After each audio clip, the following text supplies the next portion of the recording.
मलाई त ट्रेन हैन नि सदा कपडा मैले जुस पोथ्यो त्यसै भन्नु खान्ने तितो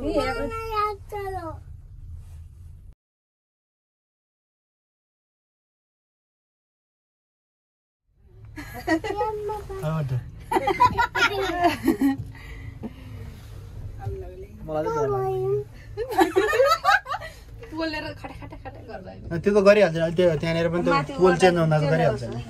बत्ती गएपछि नै पोल चेन्ज हुँदा है खटा खटा खटा तल घाँस काटेर चाहिँ गरे यो एरियामा के हो बत्ती लाइन छ त तल के पाइप छ नि त के छ लाइनहरु जोर लाग्छ लाइन पानी भयो क्या तलबाट पनि हिँड्ने बनाउन लाग्यो यार नि माथि जाउँ भएछ ठ्याक्कै तल हेरेर त डर लाग्छ गुड बोल केबल कारमा गयौँ भन्ने है घर गएर भन्ने नै बित्तिलाई जान्न भन्दै हैन केबल कारमा भन्दै केबल कारमा रेड र ब्ल्याक ल्याउँछु आऊ जान्छ आको छोरो यहाँ काकाउँछु अनि मेरो सर कोही हैन अन्त अनुसी कहाँ छप्प बसिरहेछ त कुनादी मम्मीसँग बसेर अनुसीको तल हेर हाम्रो हाम बुझ्दैछस् उड्ने नि पुरा काठमाडौँ एरिया देखिने रहेछ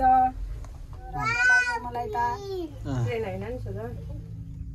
कपडा मैले जुस पोथ्यो दुईटै त्यहाँ पनि पोथ्यो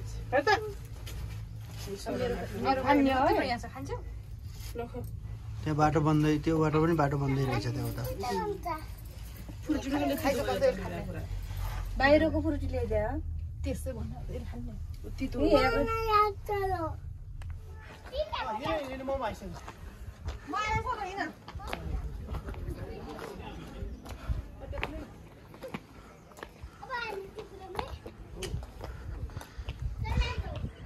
डराउँदै कराउँदै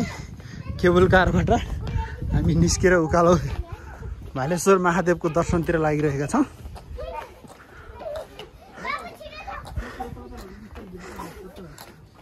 जुगल हिमाल स्पष्ट देखिएको छ सिन्धुपाल्चोकको